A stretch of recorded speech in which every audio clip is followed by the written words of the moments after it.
Bonjour, dans cette vidéo, nous allons apprendre comment décomposer un carré ou un rectangle en une fraction donnée. Mon but est d'éviter certaines erreurs que l'on observe car certains élèves confondent les méthodes entre le disque et le carré ou le rectangle. Dans la vidéo sur le disque, nous avons vu que pour décomposer un disque en une fraction donnée, nous devions calculer la valeur de l'amplitude de l'angle au centre, c'est-à-dire qu'il fallait diviser 360 degrés par le nombre de portions que nous voulions obtenir. Cela peut fonctionner dans certains cas pour le carré et le rectangle, mais pour ces deux formes, il est préférable d'envisager un découpage en quadrillage. Pour pouvoir envisager ce découpage en quadrillage, il faut bien garder en tête les dimensions de ces formes. Si je prends le premier carré qui est ici, j'ai un côté qui mesure 4 cm.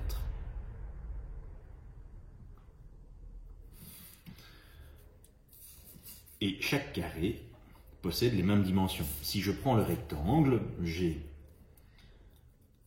6 cm de longueur et 3 cm de largeur.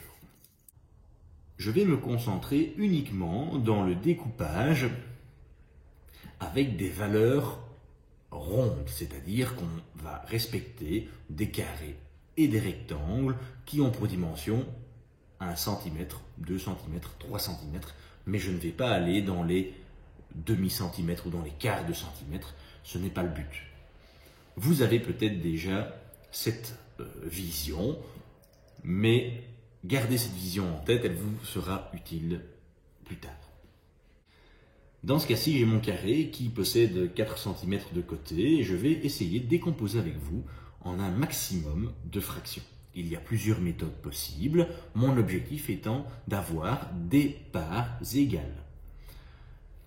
Si je veux représenter un demi, il y a plusieurs façons. Je peux travailler dans les médianes, ou bien dans les diagonales par exemple, ou bien dans ce sens-ci ou dans ce sens-là. Même chose, si je veux travailler en quart, eh bien, je peux très bien, à la même manière que le cercle, je peux très bien diviser mon carré de cette manière-ci et choisir une portion. J'aurais pu également, dans ce cas-ci, choisir les diagonales, ça aurait fonctionné. C'est à partir des huitièmes où cela devient difficile et où il faut bien réfléchir à une méthode pour obtenir des parts égales et en être sûr surtout.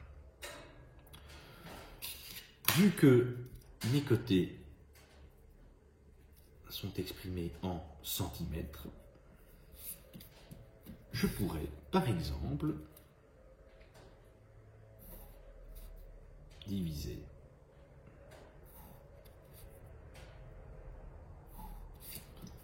mon carré en 4 bandelettes d'1 cm de largeur. Là, pour l'instant, j'ai représenté des quarts, ce qui est une autre possibilité. Comment représenter des huitièmes? Eh bien, je peux diviser en deux l'autre côté du carré. J'obtiens donc des huitièmes. Et voici un huitième. On peut aller plus loin. J'aurais très bien pu représenter le huitième de cette manière-là. Ou je peux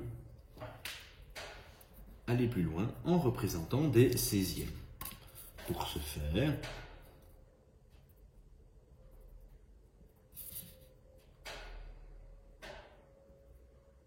je vais tenir compte des mesures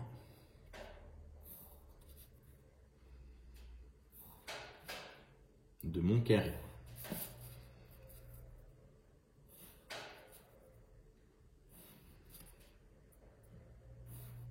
Et voilà. Et donc là, j'ai la possibilité de représenter des 16e dans mon carré. Imaginons qu'au lieu d'un 16e, j'ai 5/16. Je vais donc devoir colorier 5 portions. Je ne suis pas forcément obligé que les carrés se suivent. On pourrait très bien imaginer 5/16 représenté de cette manière-ci. Passons à mon rectangle. Selon la même méthode que le carré, il serait facile de représenter des quarts et des demi. Je peux aller plus loin et représenter d'autres choses. Si je tiens compte uniquement de mes bandelettes horizontales, vous aurez bien compris que je peux représenter des tiers. À vous maintenant de choisir combien de tiers vous voulez prendre. Si je prends ce rectangle-ci et si je prends la longueur, je vais pouvoir représenter des 6e.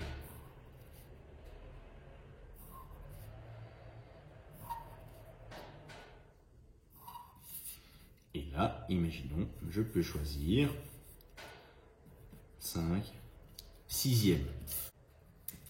L'occasion est trop belle d'aller plus loin et de représenter des 12e. Je vais donc diviser la largeur par 2. Et là, j'aurai des 12e. Imaginons que je veuille faire 10 12e. J'aurai donc cette portion-ci. On remarque que 5 6e et 10 12e représentent la même quantité. Ce sont des fractions équivalentes, mais cela sera vu plus tard. Une dernière manière de diviser notre rectangle est de faire des 18e.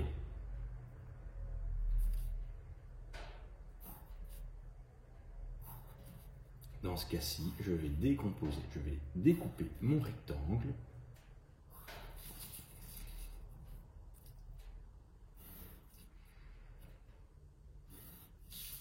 de cette manière-ci. Et là, on pourrait très bien imaginer